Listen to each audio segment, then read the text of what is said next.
மயிலாடுதுறையில் உள்ள பிரசித்தி பெற்ற புனித பிரான்சிஸ் சவேரியார் ஆலய பங்கு திருவிழா கொடியேற்றத்துடன் தொடங்கியது.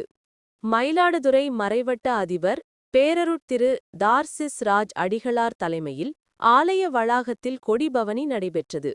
உதவி பங்கு தந்தை அன்புராஜா அடிகளார் பவனியை வழிநடத்தினார்.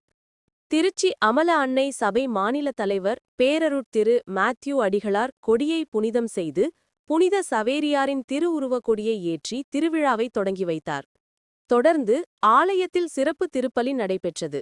இயேசுவால் தொடப்பட்டவர் என்ற இறைவார்த்தையை மையமாக வைத்து நடைபெற்ற திருப்பலியில் உலக அமைதிக்காகவும் இயற்கை சீற்றங்களிலிருந்து மக்கள் பாதுகாக்கப்படவும் சமத்துவம் சகோதரத்துவம் தழைத்தோங்கவும் நோய்த்தொற்று முற்றிலும் ஒழிந்திடவும் வேண்டி சிறப்பு பிரார்த்தனை வழிபாடுகள் நடைபெற்றது. இதில் அருட்தந்தையர்கள் அருட்சகோதரிகள் அருட்சகோதரர்கள் வின்சென்ட் தே பவுல் சபையினர் இளையோர் இயக்கத்தினர் மரியாயின் சேனையினர் அன்பிய குழுவினர் பாடகர் குழுவினர் இறைமக்கள் உள்ளிட்ட ஏராளமானோர் கலந்து கொண்டனர். கொடியேற்றத்துடன் தொடங்கிய புனித சவேரியார் ஆலய ஆண்டு திருவிழா தொடர்ந்து 10 நாட்கள் நடைபெறவுள்ளது. இதில் தினமும் மாலையில் ஜெபமாலை நவநாள் ஜெபம் மன்றாட்டு மாலை திருப்பலி உள்ளிட்ட பல்வேறு வழிபாட்டு நிகழ்வுகள் நடைபெறுகின்றன. வருகின்ற டிசம்பர் 2ஆம் தேதி மாலை 6 மணிக்கு திருவிழா சிறப்பு திருப்பலியும் அதனைத் தொடர்ந்து திருத்தேர் பவனியும் நடைபெறவுள்ளது.